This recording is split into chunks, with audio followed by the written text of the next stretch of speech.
김홍도, 김득신과 더불어 조선시대 3대 풍속화가로 불리는 신윤복. 그 명성에 비해 그의 생애에 대해서는 거의 전해지는 것이 없다. 유일한 기록은 한국 역대 서화가들의 계보를 밝힌 근역 서화징의 단 2줄 뿐이다.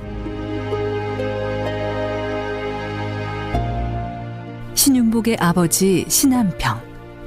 그는 도화서의 화원으로 당대 최고의 화원들만이 그릴 수 있다는 어진을 3차례나 그린 화원이었다.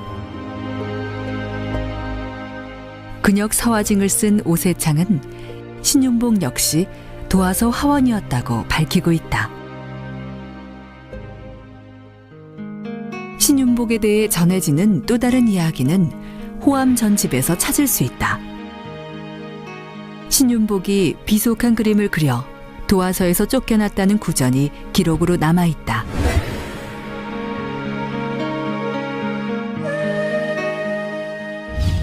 (200년) 전의 화가 해원 신윤복.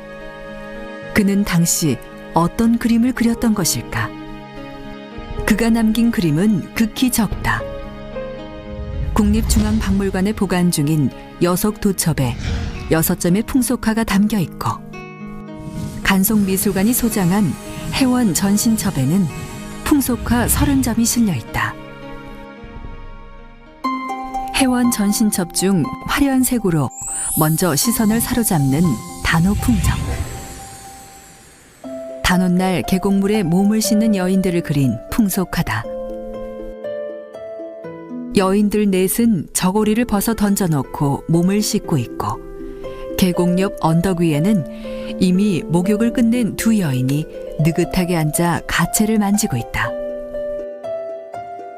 그 옆에 모든 단장을 마친 여인이 막 그네를 타려고 한다. 여인은 붉은 치마에 노란색 삼회장 저고리를 입고 있다. 삼회장 저고리는 조선시대 여인들의 예복 중 최고로 치는 옷으로, 신분이 낮거나 가난한 사람은 입을 엄두도 못 내는 고급 옷이었다. 그런 삼회장 저고리를 입고 그네를 타려는 이 여인은 누구일까? 전문가들은 그림 속 인물들이 기녀일 것이라 추측한다. 양반집 여인들이 대낮에 개울가에서 옷을 벗고 목욕을 하거나 몸종을 시켜 술을 가져오라 할 리 없기 때문이다. 유교 이념이 확고했던 조선시대, 신윤복은 기존에 없던 관능적이고 자유로운 여인들을 주인공으로 내세웠다. 당시로서는 아주 대담하고 파격적인 것이었다. 그의 그림에 흔히 등장하는 장소, 기방이다. 어느 여름날 기녀가 외출해서 돌아오니 예상치 않았던 장면이 눈앞에 펼쳐진다. 벽에 얌전히 세워 있어야 할 가야금이 방바닥에 놓여 있고, 몸종과 사내는 놀란 듯 기녀를 바라본다. 사내는 더운 여름에 이불까지 덮고 있다. 그림의 제목은 기방무사. 기방에서는 아무 일도 없었다는 뜻이다. 비슷한 내용의 또 다른 작품이 있다. 낮술에 얼굴이 발그레 달아오른 사내가 기방에 앉아 외출해서 돌아오는 기녀를 바라보고 있다. 방 앞을 지나는 기녀는 사내가 곧 자신을 찾을 것을 아는 듯 눈가에 웃음을 짓고 있다. 생황을 손에 들고 말벗이 돼주던 다른 기생의 역할은 이걸로 끝난 것으로 보인다. 마치 현장에 있는 것처럼 사실적인 묘사와 뛰어난 색감, 신윤복이 풍속화가로 뛰어난 예술성을 인정받는 이유이다. 도화서 화원으로 선발될 정도로 빼어난 실력을 지녔던 신윤복. 그는 왜 여인의 그림을 즐겨 그린 것일까?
진달래꽃이 만발한 봄날, 세 남자가 여인들을 대동하고 봄나들이에 나섰다.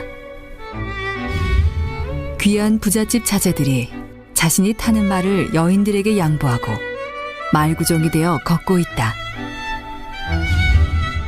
맨 앞에 남자는 말구종의 번거지까지 쓰고 기분을 내고 있고, 진짜 말구종은 상전의 갓을 쓰지도 못하고 손에 든 채 얼굴엔 난처한 표정이 역력하다. 그리고 그림의 아래쪽에는 등 뒤로 갓이 넘어가고 여인의 장옷이 바람에 나부낄 정도로 서둘러 달려오는 이들이 있다. 이 그림의 주인공은 누구일까? 붉은 말, 흰 말, 검은 말을 타고 화려한 차림을 뽐내는 여인들이다. 이들은 장안에 잘 나가는 기녀들이다. 일하는 여성이나 푸근하고 인자한 어머니가 아니라 자유로운 연애를 하며 삶을 즐기는 여인을 그림에 담은 혜원 신윤복.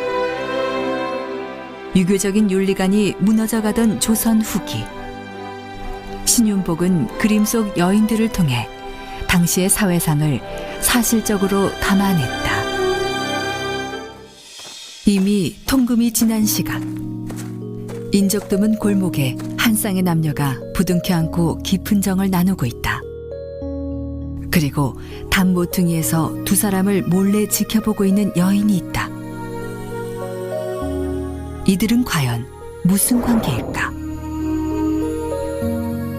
남자는 전복에 푸른 전대를 두르고 머리에 전립을 쓴 차림새로 보아 관청에 소속된 하급 군관으로 보인다.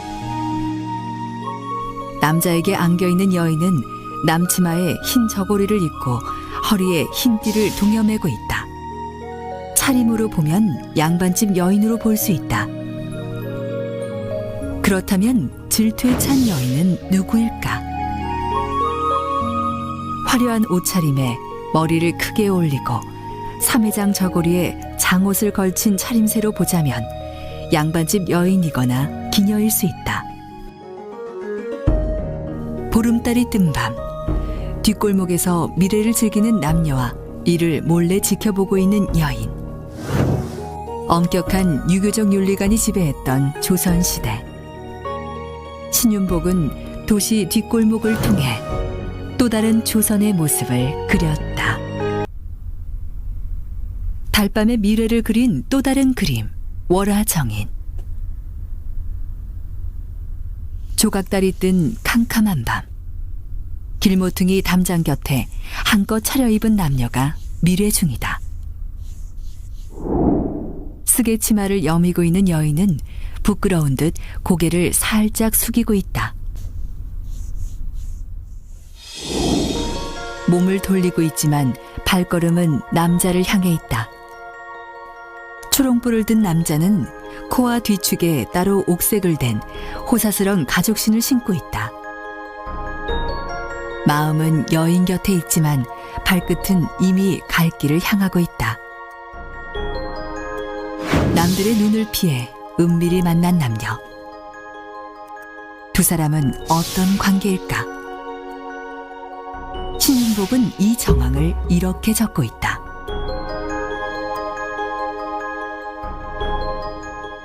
두 사람의 마음은 두 사람만이 아는 듯 안개 속에 잠긴 듯한 흐릿한 담장 아래 두 사람의 모습만 선명히 그려져 있다.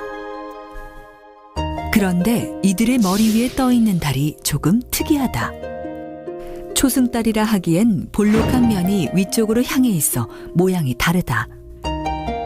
전문가들은 이 달의 모양을 토대로 그림이 그려진 날이 정조 18년인 1793년 8월 20일이라 추정한다. 이날에 일어났던 부분 월식을 그렸다는 것이다. 승정원 일기에는 실제 7월 15일 밤 2경에서 4경까지 월식이 있었다고 기록돼 있다. 그의 그림 속 여인들의 풍모에는 도시적인 세련미가 흐르고 그것을 표현한 필선이나 색채 역시 매우 감각적이다. 그의 그림을 좀 더 살펴보면 그의 관심이 단순한 남녀 간의 미래에만 머물러 있지 않음을 알 수 있다. 깊은 밤에 나들이를 담은 야금 모행. 금음달이 떠 있는 것으로 보아 자정이 넘어 새벽 시간임을 짐작할 수 있다. 장죽을 문 여인과 갓을 쓴 선비가 산해종을 앞세우고 어디론가 가고 있다. 팔에 토시를 끼고 있는 것으로 보아 계절은 겨울임을 알 수 있다. 남자의 차림새는 양반 같은데 그 곁에 선 여인은 부인 같지는 않고 기녀인 듯하다. 그리고 빨간 옷을 입고 있는 이는 술집을 관리하는 별감이다. 그런데 손가락으로 무언가를 가리키며 말을 하고 있다. 입막음 대신 돈이라도 요구하는 것일까? 술집 앞에서 양반들의 싸움이 벌어졌다. 두루마기에 갓을 쓴 남자가 다독거리고 붉은 옷의 별감이 싸움을 말리는 것으로 보아 울상을 짚고 있는 이 남자가 싸움에서 진 모양이다. 가운데 버티고 서 있는 남자는 벗어붙인 윗옷을 다시 걸치며 의기양양한 표정을 짓고 있다. 오른쪽 끝의 남자는 떨어진 갓을 주워들고 있다. 그리고 싸움에 전혀 간섭하지 않으면서 이 모든 광경을 지켜보는 이가 있으니 긴 장죽을 물고 있는 기녀다. 기녀를 사이에 두고 한판 싸움을 벌이는 양반들.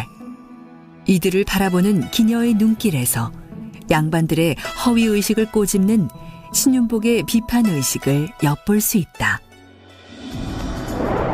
조선을 뒤흔들 만큼 파격적이고 대담한 그림들을 남기고 역사 속에서 사라져버린 해원 신윤복. 그가 그린 조선시대 뒷골목 풍경에는 거침없이 정을 나누는 남녀와 당시의 향락적인 유흥문화, 그리고 이를 바라보는 해원 자신의 날카로운 시각이 고스란히 담겨 있다.